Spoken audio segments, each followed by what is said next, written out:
오늘의 주요 뉴스입니다. 고령화와 만혼의 영향으로 지난해 우리나라 1인 가구의 비중이 전년보다 1%포인트 더 늘어난 34.5%로 역대 최대를 또 경신했습니다. 1인 가구주의 나이를 보면 남성은 30대가 22%로 가장 많았고 여성은 70세 이상이 가장 많은 것으로 나타났습니다.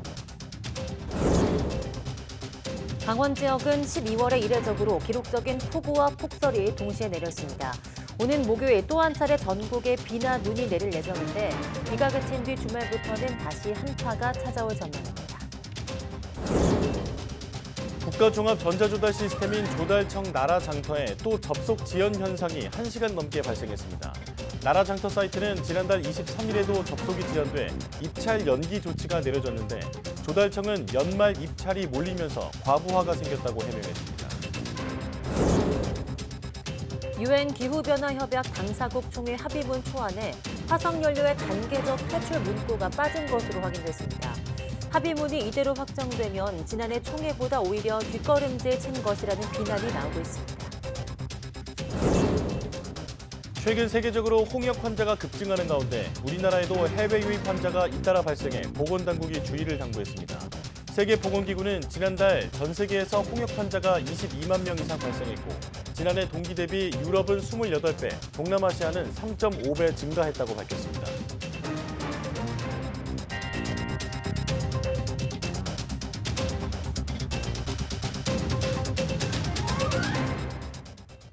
여러분 안녕하십니까? 사이언스 투데이 시작합니다. 강원 지역에 12월에 이례적으로 기록적인 폭우와 폭설이 동시에 쏟아졌습니다. 산간에는 70cm 넘는 많은 눈이 쌓였고 동해안에는 장마철처럼 200mm가 넘는 강우량을 기록했습니다. 송세혁 기자입니다. 해발 830m 대관령 정상 일대가 온통 하얀 눈으로 덮였습니다. 순백의 겨울옷으로 갈아입은 나뭇가지마다 탐스러운 눈꽃이 피어났습니다. 강원 산간 지역에는 대설특보가 내려진 가운데 이틀 동안 70cm가 넘는 눈이 내렸습니다. 눈 소식을 듣고 이렇게 한 걸음에 왔는데 생각보다 너무 많이 눈이 와가지고 기분 좋고 조금 있다가 대관령 승질갱 올라가면 정말 멋진 설경을 볼 수 있을 것 같아 기분 좋습니다. 폭설이 쏟아진 산간 지역과 달리 상대적으로 기온이 높은 강원도 동해안 지역에는 장마철처럼 기록적인 폭우가 쏟아졌습니다. 삼척에는 사흘 동안 230mm가 넘는 비가 내렸고 강릉과 속초 등도 100mm 안팎의 강수량을 기록했습니다. 대관령과 강릉, 동해, 태백은 기상 관측 이후 12월 하루 기준 가장 많은 비가 내렸습니다. 강원 지역에는 12월 사상 첫 호우특보가 내려졌고 호우특보와 대설특보가 함께 발령된 것도 처음입니다. 12월 유례없는 폭우와 폭설의 원인은 고온 현상 속에 저기압이 많은 수증기를 몰고 온 데다 강원 영동의 지형적 효과가 겹쳤기 때문입니다. 최근 기온이 높은 가운데 저기압에 동반된 다량의 수증기가 유입되면서 상층의 찬 공기와 만나 대기 불안정이 강해져 많은 비가 내렸고 상대적으로 기온이 낮은 강원 산지에는 많은 눈이 내렸습니다. 많은 비와 눈으로 인해 인제 31번 국도와 삼척 416번 지방도에서는 낙석이 발생하기도 했습니다. 기상청은 산간 도로를 중심으로 내린 눈비가 얼어붙는 곳이 많겠다며 운전에 주의해달라고 당부했습니다. YTN 송세혁입니다. 제28차 유엔 기후변화협약 당사국 총회 COP28 폐회를 하루 앞두고 나온 합의문 초안에 화석연료의 단계적 퇴출 문구가 빠졌다고 로이터와 AFP 통신 등 외신이 현지 시간 11일 보도했습니다. 올해 의장국인 아랍에미리트가 작성해 공유한 합의문 초안에는 온실가스 감축을 위한 다양한 선택지가 제안됐으나 석탄, 석유, 가스 등 모든 화석연료의 단계적 퇴출 문구는 빠져 있습니다. 앞서 이전에 공유됐던 합의문 초안에는 이 문구가 들어있었습니다. 이 같은 초안이 최종 확정된다면 지난해 총회와 비교해 크게 진전하지 못했다고 평가받을 가능성이 큽니다. 세계 각국의 약 300개 시민단체가 참여하는 기후행동 네트워크는 이날 공유된 합의문이 뒷걸음질을 쳤다고 비난했습니다. 정부가 코로나19 위기 단계를 경계에서 주의로 내리는 방안을 겨울철 이후로 늦출 것으로 보입니다. 지영미 질병관리청장은 코로나19 위기 단계 하향 시기는 정해지지 않았지만 호흡기 감염병이 유행하는 겨울철을 넘긴 뒤 해야 한다고 생각한다고 말했습니다. 코로나19를 비롯해 독감과 폐렴 등 겨울철 유행 상황을 지켜보고 전문가들과 논의해 시기를 정한다는 것입니다. 감염병 위기 경보는 심각부터 경계, 주의, 관심 단계로 구성되는데 코로나19는 지난 6월 심각에서 경계로 하향돼 유지되고 있습니다. 주의 단계로 조정될 경우 중수본 체제가 방역대책본부 체제로 바뀌어 코로나19에 대응하게 됩니다. 중앙방역대책본부는 이르면 오는 15일 코로나19 위기경보 단계를 낮추는 방안을 논의할 방침입니다. 우리나라가 2014년 이후 홍역 퇴치국으로 인증받은 가운데 최근 해외에서 유입되는 홍역 환자가 이어져 주의가 필요해 보입니다. 질병관리청은 11일 기준으로 해외여행을 다녀오거나 해외 여행자를 접촉한 홍역 환자가 8명이고 이 가운데 4명은 10월 이후에 발생했다고 밝혔습니다. 홍역 환자들이 여행한 나라는 카자흐스탄과 인도, 태국 등으로 집단 발생이 아닌 개별 사례로 확인됐습니다. 세계보건기구 자료를 보면 지난 11월 기준 전 세계에서 홍역 환자가 22만 명 이상 발생했고 지난해 같은 기간보다 유럽은 28배, 동남아시아도 3.5배 증가한 것으로 나타났습니다. 질병청은 홍역은 공기로 전파되는 전염성이 강한 감염병인 만큼 예방접종 2회를 완료하는 게 중요하다면서 의료기관에 대해서도 발열과 발진 증상을 보이는 환자에 대한 감시 강화를 당부했습니다. 일본 도쿄전력은 후쿠시마 원전 폐로 작업에 참여하던 협력업체 20대 남성 직원이 방사성 물질로 안면 부위가 오염돼 피폭 가능성이 있다고 밝혔다고 교도통신이 전했습니다. 보도에 따르면 이 남성은 11일 오전 11시쯤 마스크와 우비 등 방호 장비를 착용하고 제1원전 2호기 원자로 건물 서쪽 실내에서 해체된 펜스 등에 대한 오염 제거 작업을 벌였습니다. 이 남성의 방사성 물질 오염은 작업 후 현장을 떠나기 위한 퇴역 절차를 밟는 과정에서 확인됐습니다. 앞서 지난 10월 이 원전에서는 오염수를 정화하는 설비의 배관을 청소하던 협력업체 직원 2명이 방호 장비도 착용하지 않은 채 방사성 물질이 포함된 액체를 뒤집어 쓰는 사고가 발생해 병원 치료를 받았습니다. 국가 종합 전자 조달 시스템인 조달청 나라장터에 또 접속 지연 현상이 발생했습니다. 조달청은 12일 오전 9시 27분부터 오전 10시 30분까지 1시간 정도 나라장터 전산망에 접속 지연 현상이 발생해 입찰이 연기됐다고 밝혔습니다. 조달청 관계자는 연말 입찰이 몰리면서 발생한 과부하로 나라장터 접속이 느려졌다며 현재 정상화됐다고 밝혔습니다. 앞서 지난달 23일에도 오전 9시 19분부터 10시 20분까지 1시간 정도 나라장터 사이트에 접속이 지연돼 입찰 연기 조치가 내려졌습니다.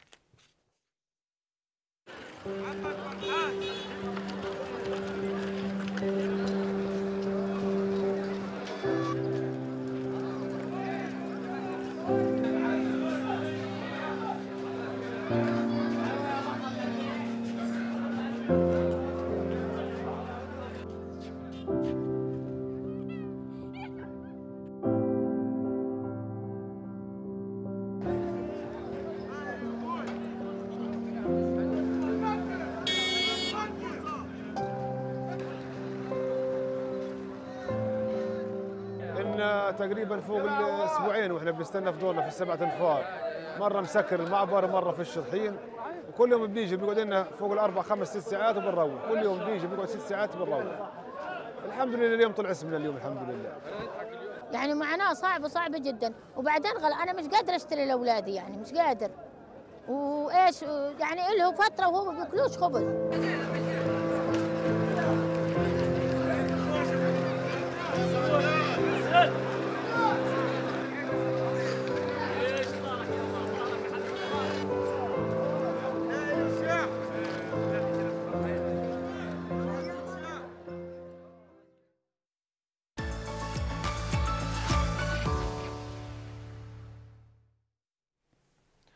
요즘 물가를 보면 맥주 한 병에 3, 4천 원은 옛말이고 이젠 6천 원은 줘야 마실 수 있는데요. 맥주 가격을 올린 주범이 바로 기후변화라는 사실 알고 계십니까? 네, 오늘은 기후변화와 맥주 이야기를 해볼 텐데요. 오늘도 K웨더 반기성 센터장과 함께하겠습니다. 어서 오세요. 안녕하세요. 네, 안녕하십니까. 기후변화 때문에 맥주값이 오른다. 어떤 관련이 있는 건가요? 일단 이제 맥주 가격이 오르는 것은 원재료 가격이 오른다는 얘기인데요. 물, 보리의 가격 상승과 함께 맥주의 주재료인 호흡은 전량 수입을 하는데요. 가격이 해마다 오르고 있습니다. 네. 3분기 기준으로 킬로그램당 2020년에 23,709원에서 2021년에는 25,530원, 2022년에는 33,340원까지 올랐습니다. 그런데 맥주 가격은 앞으로 더 오를 가능성이 매우 높은데요. 호흡이 기후변화, 특히 가뭄에 아주 민감하기 때문이죠. 네. 이 같은 추세라면 호흡의 생산량이 최대 35% 떨어진다는 연구 결과가 나오기도 했습니다. 그렇군요. 예, 그 물과 보리, 호흡이 굉장히 중요하다고 하셨는데 이 중에 또 물은 물 부족이 심해지면서 가격이 비싸지고 있는 거겠죠? 네, 그렇습니다. 아무래도 이제 맥주를 만들 때 가장 중요한 원료가 물이죠. 그런데 이제 맥주 광고를 보면 어느 지역의 물을 사용한다는 광고를 할 만큼 맥주 맛에 아주 결정적인 영향을 미칩니다. 그런데 최근 기후변화로 인해서 물이 부족해지면서 문제가 되고 있는데요. 2023년 6월 기네스 영국의 모회사 디아지오는 기후변화에 따른 수자원 감소가 맥주 생산에 악영향을 미칠 수 있다라고 경고를 했는데요. 네. 디아지오는 산하 브랜드에서 운영하는 양조장 가운데 2022년 기준 43곳이 물 부족 지역 내에 위치하고 있다고 말합니다. 세계에서 최대 맥주 수출국 중 하나가 멕시코인데요. 멕시코 북부에 심각한 가뭄이 들어서 주민들은 어려움을 겪고 있는데 맥주 회사들이 맥주 생산을 하자 멕시코 대통령은 맥주를 비롯한 술 생산을 중지하라고 요구를 했죠. 네. 또 버드와이저를 생산하는 벨기에 브라질계의 다국적 회사 맨호이저 부시사의 자료에 따르면 2011년엔 맥주 1배럴 약 159리터를 만드는데 약 3.5배럴의 물을 소비를 했는데 최근에는 가뭄으로 인해서 물 소비를 줄이면서 맥주 1배럴 생산에 필요한 물의 양을 3.15배럴까지 낮췄다고 해요. 지속되는 가뭄으로 인한 물 부족은 결국 생산 단가를 올리는 역할을 하고 있다고 합니다. 그렇군요. 자, 그리고 맥주 하면 보리가 또 먼저 생각나는데 보리도 중요한 재료라고 할 수 있겠죠? 그렇죠. 맥주를 생산하는데 두 번째로 중요한 게 보리라고 할 수가 있는데요. 최근에 보리도 기후변화의 영향으로 생산량이 아주 급격히 줄어들고 있습니다. 맥주 보리는 특정한 품질 변수를 충족을 해야 맥주의 풍미를 더해주기 때문에 너무 기온이 오르거나 또 가물 경우 이런 품질을 충족하기 어렵습니다. 네. 현재 자연 발효 맥주의 양조 전통을 유지하고 있는 곳이 벨기에 북부 지방인데요. 벨기에 연평균 기온은 1830년에 평균 기온보다 현재는 2.3도가 높아졌고요. 강수량은 10년에 평균 5mm씩 증가를 했고 가을에는 강수량이 더 많아지고 여름에는 적어지는 등 보리 수확에 어려움을 겪는 기후로 바뀌고 있다는 것이죠. 예. 올해 전례 없는 폭염과 가뭄에 직면하고 있는 유럽 국가의 경우 최대 38%가량 보리 수확이 감소할 것으로 예측되고 있고요. 보리 공급이 줄어들면서 세계에서 두 번째로 큰 양조사인 SAB 밀러사는 궁여지적으로 보리의 대체제인 카사바로 맥주를 만드는 방법을 시도하고 있습니다. 연구에 의하면 1년에 폭염이 31% 정도 발생하는 경우 보리 생산량은 17%가 줄어들게 되고요. 결국 맥주 가격이 2배 이상 오르게 되면 맥주 소비도 약 16% 줄어들 것이다 라는 연구 결과도 있습니다. 예. 네, 그럼 또 이 외에도 중요한 재료가 또 있을까요? 세 번째로 중요한 재료가 이제 호흡이죠. 이제 호프라고 우리가 부르기도 하는 건데 네. 맥주는 보리를 싹트는 메가로 메가즙을 만들고 여기에 호흡을 첨가해서 발효하는 방식으로 제조가 됩니다. 근데 이제 맥주 특유의 쓴맛, 또 풍미, 거품을 내는 성분이 들어있는 필수 원료가 바로 호흡인데요. 네. 생맥주를 주로 판매하는 호프집도 이 호흡에서 비롯됐을 정도고요. 생맥주, 특히 수제 맥주의 맛은 호흡의 품질에 따라 달라집니다.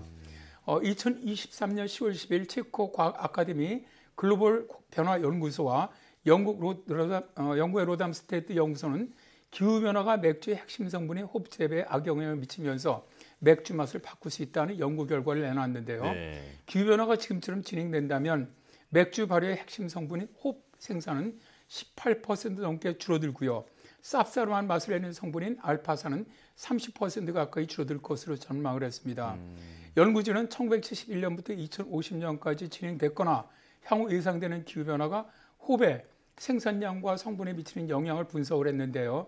조사 대상 지역은 세계 호흡 재배의 90%를 차지하는 독일과 체코, 슬로베니아였습니다.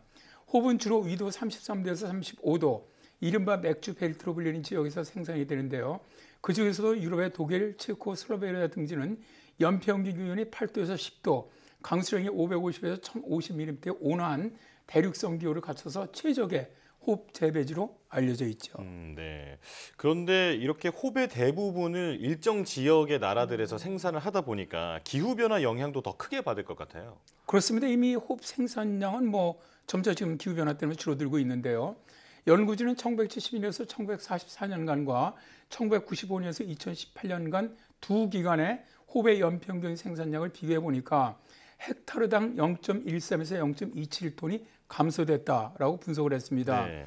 연평균 호흡 수확량이 가장 많이 감소한 것은 슬로베니아 쉐레 지역으로 19.4%의 감소율을 보였고요. 독일의 슈팔트, 할러타우, 베트남에서는 각각 19.1%, 13.7%, 9.5% 호흡 생산량이 줄어든 것으로 나타났습니다. 연구진이 이것을 상당한 생산량 감소라고 설명하고 있고요. 또 다른 연구에 의하면 체코가 원산지로서 라가와 필스너 생산에 사용되는 고급 호흡 사츠는 1954년부터 지속적으로 수확량이 줄어들고 있다고 합니다. 그리고 이러한 경향은 유럽 전역에 걸쳐 있는 호흡 재배지에서 공통적으로 나타나고 있는 현상이기도 한데요. 네. 네이처 커뮤니케이션스에 게재된 논문에 따르면 유럽 전 지역에서 2021년에서 2050년까지 호흡 생산량이 12%, 35% 감소할 것으로 예측을 했고요.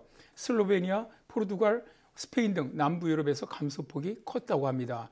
이 지역들은 최근에 폭염과 가뭄이 아주 맹위를 떨치고 있는 지역들이죠. 네, 그러니까 맥주의 주 원료인 물과 보리 그리고 호배 가격이 지금 굉장히 폭등을 할 것이고 그런 맥주값도 오르기 때문에 분명히 소비에도 영향을 줄 것 같거든요. 그렇습니다. 식량 전문가들은 아무래도 기후변화로 해서 맥주 공급에 차질이 생긴다면은 당연히 맥주 가격 폭등 또 더불어 전 세계 맥주 소비량에도 영향을 미칠 것으로 예상을 했는데요. 네.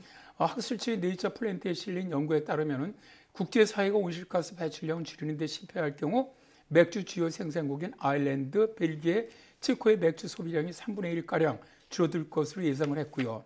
만일 기후변화를 성공적으로 막아서 온실가스 배출량이 급감한다고 하더라도 아일랜드, 벨기에, 체코 등의 맥주 소비량은 한 9에서 13% 정도 감소를 하고 캐나다와 독일에서도 비슷한 수준으로 줄어들 것으로 내다봤습니다. 네.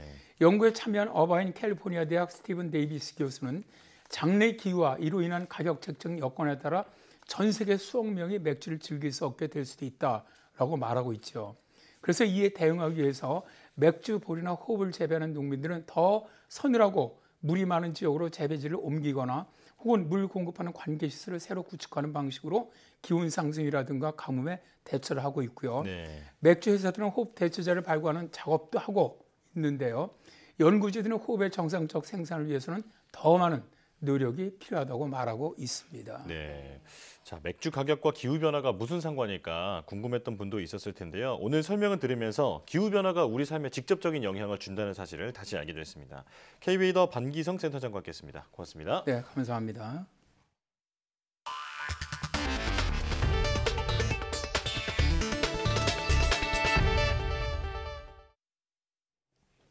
고령화와 만혼의 영향으로 1인 가구 비중이 해마다 역대 최대를 기록을 경신하고 있습니다. 네, 국민 기초생활보장 수급을 받는 가구의 72.6%가 1인 가구로 이 또한 역대 최대 비중입니다. 이승은 기자입니다.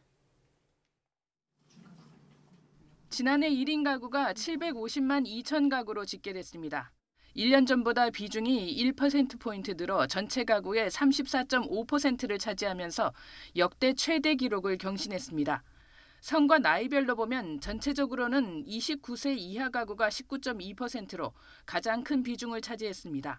남자는 30대가 22%로 가장 많았는데 만혼의 영향이 뚜렷하게 나타났습니다. 여성은 고령화로 70세 이상이 가장 많았습니다. 경제적으로 취약한 1인 가구의 특성은 강해지고 있습니다. 지난해 국민 기초생활보장 수급 가구의 72.6%가 1인 가구로 역대 가장 높았습니다. 1인 가구 평균 연간 소득은 3,010만 원으로 전체 가구의 절반도 안 됐습니다. 연소득 3천만 원 미만이 61.3%를 차지했고 1억 원 이상을 버는 경우는 2%에 그쳤습니다.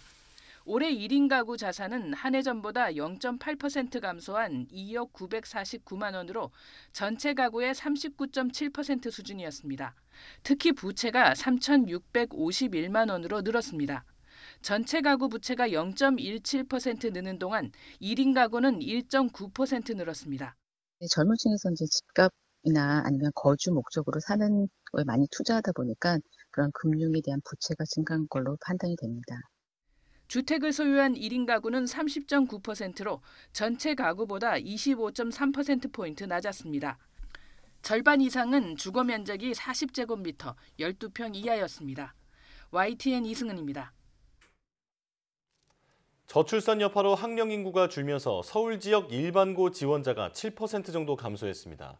서울교육청이 2024학년도 교육감 선발 후기 일반고등학교 신입생 원서 접수를 마감한 결과 모두 209개 학교에 지원한 학생은 5만 7천여 명으로 다시 6만 명 아래로 내려갔습니다. 2023학년도보다는 4천여 명, 6.6% 감소한 수치입니다. 지난해의 경우 출산율이 높았던 2007년 출생아들이 고등학교에 진학하면서 일시적으로 지원자가 8% 늘었습니다. 일반고 지원자 가운데 국제고, 외고, 자사고 중복 지원자는 1만 1천여 명으로 167명, 1.5% 감소했습니다. 서울시 교육청은 내년 1월 10일 합격자를 발표하고 2월 1일 배정학교를 발표합니다. 학과 점퍼를 벗어놓는 이른바 과잠 시위까지 벌어지며 논란이 됐던 경북대와 금호공대의 통합이 학생들의 극심한 반발로 무산됐습니다. 정부가 학령 인구 감소와 경쟁력 약화를 극복해보자 사실상 국립대 통폐합을 요구하고 있지만 넘어야 할 산이 많을 것으로 보입니다. 김근우 기자입니다. 대학 본부 앞 계단이 학생들로 가득 찼습니다. 쏟아지는 장대비에도 아랑곳하지 않고 수백 명이 모였습니다. 경북대와 금호공대가 통합을 논의한다는 소식에 반발하는 학생들입니다. 학과 점퍼, 이른바 과잠 시위에 이어 궐기대회를 열고 대학 측을 규탄했습니다. 반발이 커지자 대학 측이 통합을 추진하지 않겠다며 발을 빼면서 갈등은 일단락됐습니다. 그러니 교직원분들께 요청드립니다. 학생 없이 결단하지 말고 학생 없이 결정하지 말아주세요. 이 학교는 모두의 학교입니다. 우리 모두의 마음속 자긍심입니다. 최근 부산과 충북, 강원 등 대학 통합을 추진하는 지역마다 비슷한 마찰이 어김없이 반복됐습니다. 정부가 비수도권 대학에 5년 동안 1,000억 원씩을 지원하는 글로컬 대학 사업이 불씨였습니다. 통합안을 내건 국립대학들이 모두 사업 대상으로 선정된 겁니다. 이에 경쟁하듯 통합을 추진한 대학이 많았지만 대부분 학내 반발로 심한 진통을 겪었습니다. 통합을 추진하는 국립대학이 많이 된 게 사실입니다. 위원님들이 보실 때는 통합이 정말 어려운 과제라는 것을 정말 좀 주목을 하신 것 같고요. 비수도권 국립대 상당수가 학령 인구 감소와 경쟁력 약화 등 위기에 직면한 상황. 통폐합 자체는 필요하다는 의견이 높지만 정부가 재정 지원을 무기로 밀어붙이기식 통폐합을 요구한다는 비판도 만만치 않습니다. 수많은 이해관계자의 폭넓은 논의가 필요한 사안에 속도전을 벌이고 있다는 겁니다. 아무런 통폐합에 관한 장기 비전 없이 그냥 졸속으로 일단 뭉치자 이런 식으로 통폐합을 하면 유기적이고 화학적인 결합을 하지 못하고 사실상 껍데기만 남은 통합이 되는 거 아닌가. 대학들이 글로컬 사업 선정에 사활을 건 만큼 올해만 국립대 9곳이 통합을 예고했습니다. 하지만 이로 인해 거듭되는 학내 갈등을 제대로 봉합하지 못한다면 실제 통합까지는 가시밭길이 예상됩니다. YTN 김근우입니다. 수능 성적표가 배부됨에 따라 정시 설명회가 본격화하고 있습니다. 교육부는 정시 지원 기간 불법 입시 상담에 대한 집중 점검에 나섰습니다. 김현아 기자가 보도합니다. 천석 규모의 대형 강당이 겨울비를 뚫고 온 수험생과 학부모들로 가득합니다. 이번 수능은 N수생이 크게 늘어났고 1, 2등급 인원 감소로 수시 탈락도 많아지면서 정시 전략에 대한 고민이 한층 커졌습니다. 좀 올해 좀 입시 변동이 좀 많았어가지고 예상했던 것보다는 좀 떨어져가지고 그냥 이것저것 학교 좀 알아보고 있어요. 하향도 약간 포함해서 지원을 해야 될 것 같다고 생각을 했어요. 이번에 미적분이랑 과탐 2과목이 유리하다고 들어서 교차 지원을 해볼까. 올해 수능은 서울대나 의대 등을 지망하는 최상위권의 경우 수능 변별력이 높아서 진학 전략이 비교적 단순해질 수 있지만 상위권과 중상위권은 경쟁이 치열해질 전망입니다. 상위권과 중상위권이 좀 뭉친 듯한 모습들이 있어서 아마 서울에 있는 주요 대학의 경쟁이나 주요 대학의 합격선을 예측하기가 어느 해보다도 어려울 수 있는. 정 씨는 등급보다 표준 점수나 백분위가 중요한데 같은 백분위 그룹 내에서 비교했을 때 표준 점수가 높다면 표준 점수를, 낮다면 백분위 반영 대학을 찾는 게 유리합니다. 특히 올해 수능은 과목별 영향력이 모두 엇비슷하고 탐구 선택 과목에 따른 유불리 현상이 심각해 지원 전략이 중요하다는 평가인데 정보와 경험이 부족한 수험생과 학부모들에겐 큰 부담입니다. 지금 인터넷으로 한 거는 이제 메가랑 대성 그 두 개고 나머지 이제 대학마다 설명회 다니고 있습니다. 문과만 전문적으로 하는 컨설턴트 1명, 그다음에 한 분은 또 학생들이 많이 몰리는, 그래서 이제 그렇게 해서 2분한테 신청을 해놓은 상태고요. 한 번 더 입시를 치러야 된다면 그때 들어가는 비용은 비교도 안 될 만큼 어마어마하기 때문에 정말 지푸라기라도 잡는 심정으로. 교육부는 이런 불안함을 노린 고액 불법 입시 상담업체 2곳을 고발 및 수사 의뢰했습니다. 또 내년 2월 정시 일정이 마무리될 때까지 불법 대학 입시 상담과 교수비 과다 청구 등을 집중 점검하고 대기업 진로 상담단 등을 활용한 공공 입시 상담을 적극 제공하기로 했습니다. YTN 김현아입니다.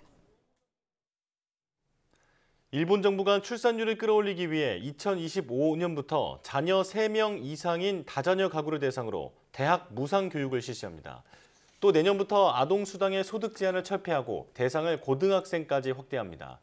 요미우리 등 현지 언론은 일본 정부가 이 같은 저출산 대책을 담은 아동 미래 전략 초안을 공개했다고 전했습니다. 초안을 보면 자녀 3명 이상인 다자녀 가구를 대상으로 2025년부터 4년제 대학, 전문대, 고등 전문학교 수업료와 입학금을 면제합니다. 수업료 지원 상한은 국공립대는 연간 54만 엔, 사립대는 연간 70만 엔으로 지원에 가구 소득 제한을 두지 않을 방침입니다. 또 내년 10월부터 아동수당의 소득 제한을 철폐하고 현재 중학생까지인 대상을 고등학생까지 확대하기로 했습니다.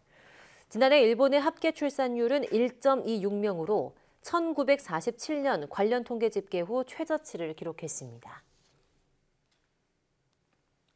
인공지능 AI 기술 개발 선두주자인 마이크로소프트가 AI가 노동자의 일자리를 대체할 것이라는 우려를 불식하기 위해 나섰습니다. 마이크로소프트는 미국 노동자 총연맹과 파트너십을 체결하고 AI가 일자리에 미치는 영향에 대해 열린 대화를 하기로 합의했다고 밝혔습니다. 앞서 지난 8월 노동자 총연맹이 발표한 설문조사에 따르면 응답자의 70%는 AI가 노동자를 대체할 것이라는 우려를 나타냈습니다. 마이크로소프트는 이 파트너십은 AI에 초점을 맞춘 노동단체와 기술 기업 간 최초의 파트너십이라고 의미를 부여했습니다.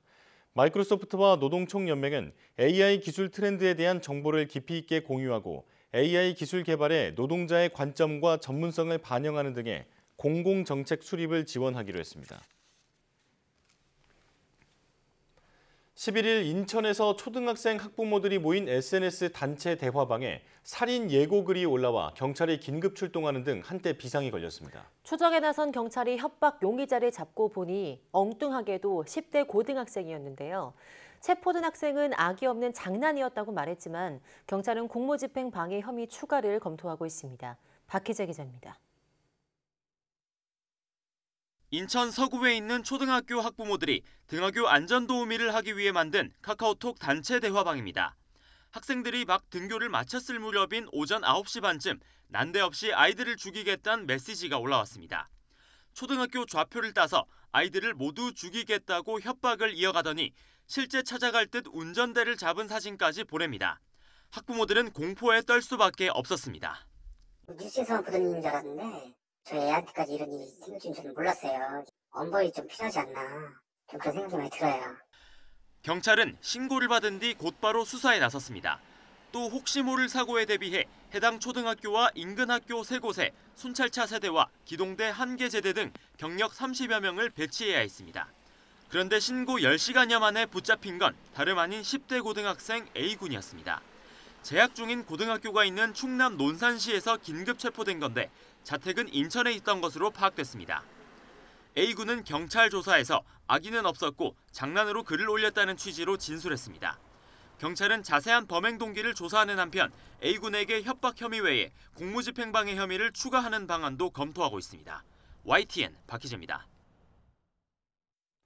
지상 공간을 공원처럼 조성하는 아파트가 많아지면서 택배기사와 입주민 간 갈등이 잇따르고 있습니다. 타협점을 찾지 못한 채 법적 다툼까지 이어지고 있는 만큼 대책 마련이 시급해 보입니다. 임예진 기자가 보도합니다. 대단지 아파트 단지 입구 밖에 파란 천막이 쳐져 있고 택배 상자가 가득 쌓여 있습니다. 지난 6월부터 택배 차량의 아파트 단지 지상 출입이 제한되면서 이곳에 상자들을 모아놓은 겁니다.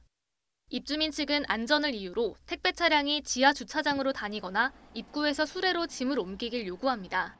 하지만 택배 기사들은 이곳 지하 주차장의 높이가 낮아 기사 몸에 무리를 주는 저상 차량을 이용해야 한다며 반발하고 있습니다. 대신 후방 카메라를 달고 천천히 운행하겠다며 조정안을 제시했지만 받아들여지지 않았습니다. 궁여지책으로 설치한 천막도 기사들에게는 부담입니다. 반년째 천막 배송이 이어지면서 물품이 부서지거나 분실되는 경우도 잦습니다. 모든 책임은 기사들이 져야 하다 보니 사비를 들여 CCTV까지 설치했습니다. 이제 저희가 원하는 거는 이제 집 앞까지는 좀 힘들더라도 로비까지라도 어떻게 배송을 했으면 하는, 로비까지만 갖다 놓으면 그나마 좀 나을 것 같아서 그거라도 협의를 해보고 싶으나. 불편을 겪는 건 주민들도 마찬가지입니다. 이사 차량이나 분리수거 차량은 다니게 하면서 택배기사에게만 무리한 요구를 한다고 생각하는 주민들도 적지 않습니다. 계속 집이랑 거리가 꽤 먼데 천막이랑 왔다 갔다 하는 것도 너무 불편하고. 무역자나 거동이 불편한 입주민들이 제일 많은 피해를 보고 계시고요. 지난달에 안전수칙을 지켜서 지상으로 택배 차량이 진입하게끔 재투표를 하기 위해 입주민 10% 서면 동의서를 받아서 제출한 상태라고 알고 있습니다. 다툼이 이어지자 택배기사 측은 아파트 단지 3곳을 상대로 방해금지 가처분을 신청해 다음 달 9일 심리까지 앞두고 있습니다. 그런데 이런 비슷한 갈등은 처음 논란이 크게 불거진 지난 2018년 다산 신도시 이후 전국 곳곳에서 이어지고 있습니다. 전문가들은 최근 택배가 일상처럼 이용되는 만큼 주민과 택배기사 사이에 타협점을 찾는 적극적 노력이 필요하다고 강조합니다. 기사들이 해줄 수 있는 어떤 공간을 마련해주고 그 공간에다까지만 배달을 해달라. 그러면 우리가 그거를 찾아가겠다라든가 뭔가 서비스를 해줄 수 있는 환경을 아파트에 하시는 주민들은 최소한 그건 마련해주고 얘기를 해줘야죠. 국토부도 대책 마련을 위해 지난 2018년 지상 공원형 아파트의 지하 주차장 높이를 택배 차량이 지날 수 있게 만들도록 규정한 상황. 하지만 그 전에 설계 허가를 받은 곳도 여전히 많은 만큼 아파트 입주민들과 택배기사들 간 갈등의 불씨는 쉽게 꺼지지 않을 것으로 보입니다. YTN 임혜진입니다. 병무청은 내년 1월 11일부터 2024년도 병역 판정 검사 일자와 장소를 본인이 선택하는 신청을 받는다고 밝혔습니다. 병무청은 2024년도 병역 판정 검사가 내년 2월 1일부터 12월 6일까지 실시한다며 이같이 말했습니다. 병역 판정 검사 일자와 장소의 본인 선택은 검사 희망일 하루 전까지 병무청 누리집 또는 병무청 모바일 앱에서 간편 인증, 공동인증서, 간편 인증 등으로 본인 확인 후 신청할 수 있으며 선착순으로 마감됩니다. 온라인으로 신청이 곤란한 사람은 주민등록증, 운전면허증 등을 갖고 가까운 지방병무청에서 신청할 수 있습니다. 병무청은 병역판정검사 일자와 장소를 선택하지 않은 사람은 주민등록 주소지 관할 지방병무청장이 병역판정검사 일자와 장소를 직권으로 지정해서 통지서를 발송한다고 밝혔습니다. 1990년대 중국의 대규모 에이즈 감염을 폭로한 산부인과 의사 가오 야오제가 96세로 별세했습니다. 네, 69세의 나이에 사회운동가로 변신해 평생을 에이즈 퇴치에 헌신한 인물입니다. 신용진 기자입니다. 중국 에이즈의 어머니로 불리는 가오 야오제가 향년 96세로 미국 자택에서 현지 시각 12월 10일 숨졌다고 AP통신이 보도했습니다. 1927년 산둥성에서 지주 집안의 딸로 태어난 가오는 1954년 허난대 의대를 졸업한 뒤 허난중의학원 교수를 지냈습니다. 1996년 가오는 허난성의 가난한 농민들이 매혈과 수혈을 통해 대규모로 에이즈 바이러스에 감염된 사실을 알고 이를 폭로합니다. 주사바늘 재활용이 문제라는 것을 밝혀냈는데 이때 나이가 69세입니다. 那我也不能欺骗老百姓啊，因为这是干净的好多生命问题呀。因为我现在说话，跟人民心目中间比他们高。 가오는 허난성의 마을 100여 곳을 방문해 에이즈 환자들을 면담하고 관련 책자를 배포하는 등 헌신적으로 활동해 2003년 막사이 사의상을 수상합니다. 하지만 중국 공안 당국은 사회 불안을 조성한다며 가오를 탄압했고 2007년에는 미국 출국을 막으려고 20일간 가택 연금하기도 했습니다. 我门口坐都是便衣跟着我，无意见我以后，便衣才撤掉了，都像他们这年龄的男的跟着我，他们也不知道为什么犯了什么法。 2009년 망명한 이후 미국 뉴욕에 거주하며 중국의 에이즈 실태를 알리는 데 주력했습니다. 가오야오제의 부음이 전해지자 웨이보 등 중국 소셜미디어에는 애도의 글이 넘쳤는데 일부는 중국 정부에 반대하는 활동을 했다며 비난하기도 했습니다. YTN 신홍진입니다.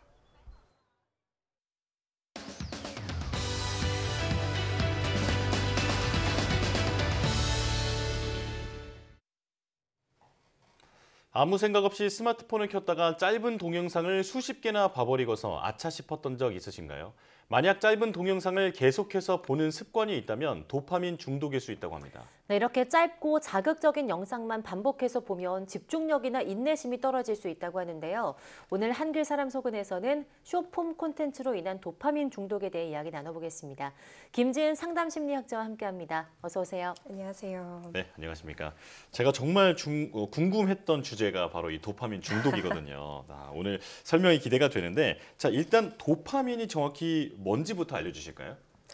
요즘 도파민 중독이라는 말이 정말 많이 유행을 하면서 많은 분들이 이제 도파민이라는 단어에 익숙해지셨을 텐데요. 네. 도파민은 우리 뇌에서 분비되는 신경 전달 물질 중에 하나로 행복 호르몬이라는 별명이 붙었을 정도로 좀 쉽게 말해 사람의 기분을 좋게 만드는 신경 전달 물질입니다. 네. 이제 사람들에게 많이 알려진 다른 신경 전달 물질에는 뭐 세로토닌, 옥시토신, 엔도르핀 이런 것들이 있죠. 그렇다면 도파민이 많이 분비되면 기분이 좋아지고 행복해지니 뭐 좋은 것이 아닐까요? 라고 생각하실 수도 있겠지만 그렇진 않습니다. 우리가 당분을 먹을 때 기분이 좋도록 진화한 이유는 식량을 찾기 어려웠던 고대에 이제 인류의 생존율을 높이기 위해서죠. 네.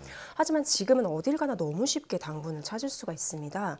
먹고 싶을 때마다 절제 없이 이렇게 당분을 먹게 될 경우에 우리 몸에 어떤 부정적인 영향을 미치는지는 모두 알고 계실 거라고 생각합니다. 그래서 도파민이 분비되도록 하는 물질이나 행동들도 마찬가지로 이제 과도하면 우리에게 부정적인 영향을 미칠 수 있습니다. 네, 그럼 이렇게 도파민이 분비되도록 하는 물질 중에 우리에게 부정적인 영향을 미치는 것들이 분명히 있을 것 같은데요. 어떤 것들이 있을까요? 가장 대표적인 물질로는 사실 마약을 들 수 있습니다. 근데 마약 중독자들이 처음 마약을 사용했을 때 이야기를 들어보면 그동안 느끼지 못했던 아주 강렬한 쾌감을 처음으로 느끼게 되면서 일상생활의 모든 것들이 다 좀 심심하고 지루하게 느껴진다고 합니다. 근데 문제는 그 쾌감을 다시 느끼기 위해서 마약을 열심히 사용을 하지만 아무리 해도 처음에 그 쾌감 수준을 느끼지는 못한다는 것인데요. 이미 처음에 마약이 투약되었을 때 우리 뇌의 도파민 수용체가 망가졌기 때문입니다. 그래서 두 번 다시 처음에 그 쾌감은 느낄 수가 없는 것이죠. 이 쾌감을 느끼기 위해서 필요한 마약의 양이 점점 늘어나게 되고 그런데도 처음에 쾌감을 느낄 수 없기 때문에 점점 부족하고 목마른 상태가 됩니다. 실제로 쥐를 대상으로 쥐가 레버를 누르면 이제 마약을 섞은 먹이를 주는 실험을 실시한 연구팀이 있었는데요. 어느 순간 마약에 중독된 쥐는 먹이를 아무리 줘도 부족하다는 듯이 무서운 기세로 기계처럼 레버만 누르는 모습을 보입니다. 그래서 어떤 학자는 도파민이 언뜻 사람을 기분 좋게 만들어주는 것 같지만 사실은 기분 좋은 것이 곧 올 것이다 라는 느낌과 갈망을 주는 것이기 때문에 도파민 자체를 행복 호르몬이라고 부를 수는 없다라고 주장하기도 했습니다. 예, 자, 마약으로 이제 비유를 해서 설명을 해주시니까 쉽게 이해가 되는데요. 자, 그런데 이런 마약 같은 물질 말고 특정 행동도 중독의 대상이 될 수 있다면서요? 그렇죠. 관계 중독 편에서도 이제 언뜻 말씀을 드렸던 적이 있었는데 이제 중독의 여러 종류 중에서 물질 중독 외에도 행위 중독이 있습니다. 사실 물질 중독도 무섭지만 이제 행위 중독은 그 더더욱 좀 치료하기 어렵다고들 하는데요. 네. 왜냐하면 특정한 물질만 접하지 않으면 되는 것이 아니라 행위의 주체인 내가 그 행동을 하지 않아야 하기 때문입니다. 그래서 더더욱 개입이 쉽지가 않죠. 그래서 이제 10여 년 전만 하더라도 이런 행위 중독의 예시로 뭐 쇼핑 중독, 성 중독, 게임 중독 등이 대표적이었는데요. 요즘은 여기에 SNS가 추가된 것 같습니다. 특히 여러 유형의 SNS 중에서도 아주 짧고 자극적인 영상들을 반복해서 볼 수 있게 하는 SNS, 숏폼. 이라고 하는 이런 형식이 요즘 문제가 되고 있는데요. 예전에는 1분짜리 영상도 너무 짧다라고 사람들이 생각을 했었지만 이제는 30초, 15초짜리 동영상도 지루하다고 다 보지 않고 넘겨버리는 일들이 많아졌습니다. 점점 더 하나의 자극에 머무르는 시간이 짧아지고 주의 집중력과 인내심이 떨어지게 되는 것도 이런 현상과 관련이 있습니다. 네, 그러고 보니까 정말 집중력도 떨어지고 그냥 10분짜리 영상도 계속 넘겨서 보는 그런 맞아요. 습관이 생기더라고요. 이렇게 뭐 심심해서 자꾸 재밌는 것만 찾고 쇼폼만 찾게 되는 그런 현상도 중독과 좀 관련이 있겠죠? 아무래도 네. 그렇습니다. 그래서 아까 잠깐 마약 중독의 예시를 들면서 일상생활의 모든 것이 지루해지는 느낌이 든다라고 네. 말씀을 드렸는데요. 네. 이제 이 SNS의 여러 그 유형들, 숏폼 영상들도 유사한 양상을 유발할 수 있습니다. 네. 우리에게. 그래서 아주 짧은 시간 안에 사람들의 이목을 끌어야 되기 때문에 아주 놀랍고 좀 신기하고 좀 화려하고 여러모로 자극적인 것들이 이런 숏폼 영상의 주제가 되기가 쉬운데요. 이런 영상들이 많아지면 많아질수록 이 영상들 속에서 더 눈에 띄기 위해서 점점 더 자극적인 영상을 만들게 되는 그런 양상이 나타납니다. 그렇다면 우리는 점점 더 다른 자극에 무뎌지게 되겠죠. 그리고 긴 시간을 들여 무언가를 바라보고 생각하고 곱씹는 것에 인내심이 떨어지게 됩니다. 예전에는 별 생각 없이 보던 드라마 한 편을 참고 끝까지 다 볼 수가 없어서 2배속으로 틀어놓고 본다든지 그것도 이제 보기가 싫어서 뭐 시즌2 20분 안에 몰아보기 이런 영상을 유튜브에서 찾아서 본다든지 하는 식이 됩니다. 심지어 이런 현상은 영상에만 해당되는 것이 아닙니다. 점점 더 긴 글을 읽는 것이 어려워지게 되는데요. 뉴스도 심층 보도는 건너뛰고 읽으면서 이제 속보, 단신 이런 것에만 점점 집중하는 경우가 많아집니다. 예. 당장 어제만 하더라도 저도 그 10편짜리 이제 드라마를 1시간 반에 추격해 놓은 것을 그걸 또 1.5배속으로 봤거든요. 네, 제가 이제 도파민 중독이 아닌가 이런 생각이 드는데 네. 자, 그렇다면 그런 짧은 영상 콘텐츠를 제공하는 SNS를 완전히 끊는 게 이런 도파민 중독에서 벗어날 수 있는 길일까요? 사실 SNS 플랫폼 자체가 좀 이러한 중독을 유발하기 쉽게 만들어져 있다는 것이 좀 큰 문제라고 할 수 있겠습니다. 네. 넷플릭스의 다큐멘터리 중에 하나인 소셜 딜레마에서 이러한 SNS의 문제점을 좀 적나라하게 보여줘서 화제가 되었던 적이 있는데요. 애초에 설계를 할 때부터 사람들이 어떻게 중독에 빠지게 되는지를 이제 참고해서 그 메커니즘에 맞춰서 사람들이 SNS 자체에 머무르는 시간을 점점 더 길게 하기 위해 이제 아주 짧고 자극적인 영상을 무한히 볼 수 있도록 만든 것입니다. 기업들은 그 영상의 내용 자체에 관심 있는 것이 아니라 사람들이 얼마나 많이 클릭을 하고 얼마나 오래 그 영상에 머무르고 그리고 궁극적으로는 이 플랫폼 이용 시간이 얼마나 길어지는가에 집중을 합니다. 네. 그것이 이제 광고 효과, 즉 경제적인 이득과 관련이 되기 때문입니다. 그래서 사실 확인도 되지 않은 영상들이 올라와도 바로 제재를 가하지 않는 경우도 사실은 있었습니다. 그래서 그 영상들을 그냥 클릭하도록 내버려 두고 그 경제적인 이득을 누리는 거죠. 네. 이런 것들이 얼마나 많은 사람들의 정신건강에 부정적인 영향을 미칠 수 있는가에 대한 논의와 제재가 반드시 필요한 실정입니다. 네. 그래서 요즘 뭐 SNS 안 하기 챌린지 같은 것도 많이 하잖아요. 그래도 좀 우리들이 스마트폰을 갖고 살기 때문에 이런 자극에서 완전히 좀 배제되기는 어려울 것 같은데요. 우리가 중독에 빠지지 않으려면 최종적으로 어떻게 해야 될까요? 참 이게 어려운 문제이긴 한데요. 너무 이 중독되기 쉽게 만들어져 있는데 중독이 되지 않으려고 하는 게 사실 쉬운 문제는 아닙니다. 네. 그래서 아까 SNS를 끊으면 괜찮을까 하고도 이제 질문을 해주셨는데 실제로 좀 너무 우울하고 내가 너무 소위 말하는 멘탈 멘탈이 좋지 않은 상태다라고 했을 경우에는 일시적으로라도 일단 SNS를 지우거나 비활성화하시라고 권유를 하는 경우도 있습니다. 네. 좀 왜냐하면 이 자극에 너무 많이 노출되어 있던 뇌를 잠깐 쉬게 해주는 게 필요하기 때문입니다. 이것은 어떤 면에서 임시 방편처럼 보일 수 있습니다. 그냥 임시로 지우는 것이니까요. 하지만 그렇다고 우리가 갑자기 스마트폰도 컴퓨터도 모두 치우고 산골에 들어가야지만 중독에서 벗어날 수 있다고 한다면 아무도 중독에서 벗어날 수 없겠죠. 네. 그래서 이제 내가 자극의 양을 조절할 수 있고 필요할 때 언제든지 그만두거나 쉴 수 있다라는 통제감을 가질 수 있게 되는 것이 중요합니다. 그래서 우리가 설탕 중독에서 벗어나기 위해서 평생 설탕을 절대로 먹으면 안 된다라고 생각하는 것보다는 이 설탕의 섭취 총량을 조절하고 한 번에 너무 많이 먹지 않도록 주의하는 것이 더 도움이 되는 것과 비슷한 원리입니다. 네. 그래서 강박적으로 지금 당장 내가 접속해서 SNS의 타임라인을 쭉 확인해야 할 것만 같은 마음이 든다라고 한다면 또는 어떤 영상도 좀 빨리 감기를 하지 않으면 볼 수가 없는 지경이다라고 한다면 이제 잠시 모든 자극을 내려놓고 쉬면서 내가 지금 어떤 상태인지 스스로 돌봐주는 것이 필요합니다. 그래서 모든 중독은 나 자신을 잃어버리게 하고 특히 나의 통제감을 완전히 앗아가버리는 것이기 때문에 이제 중독에 휘말리지 않게 하기 위해서는 이제 그만큼 나 자신을 잊지 않고 충분히 돌아봐주고 살펴주시는 것이 필요하겠습니다. 네. 한두 달에 걸쳐서 책 한 권을 천천히 봤던 게 이제 언제인가 싶은데요. 느림의 미학을 다시 한번 생각해 볼 때가 아닌가 싶습니다. 김지은 상담심리학자 함께했습니다. 고맙습니다. 감사합니다.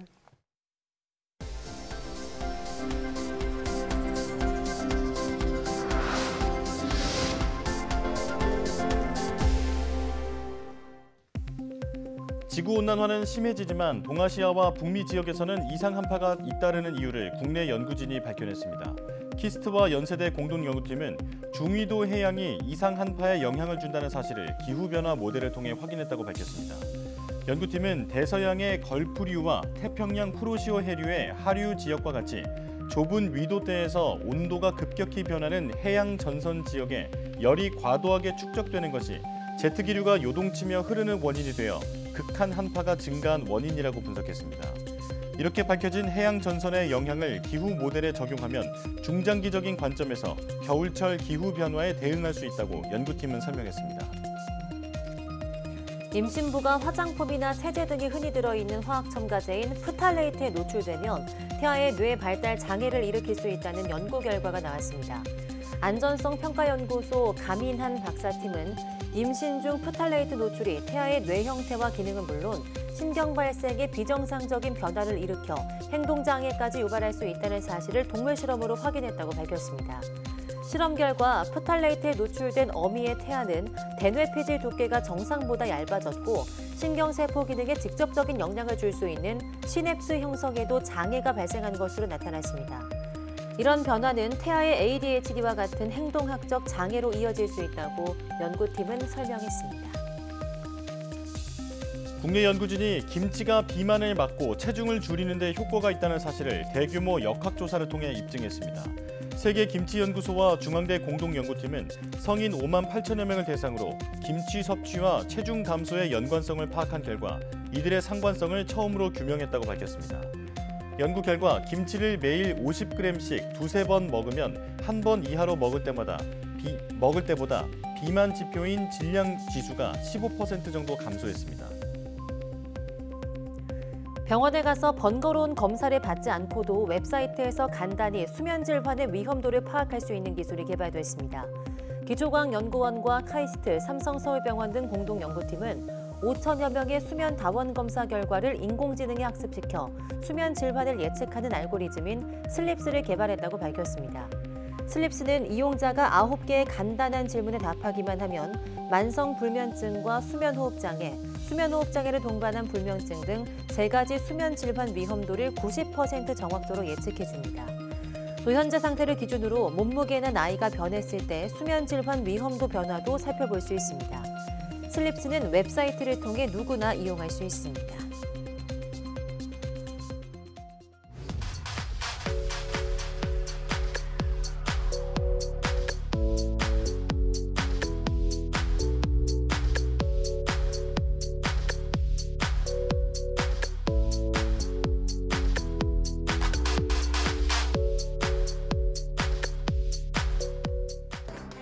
코로나19 팬데믹이 저물고 하늘길이 열리면서 해외를 통한 바이러스 감염 사례가 늘고 있습니다.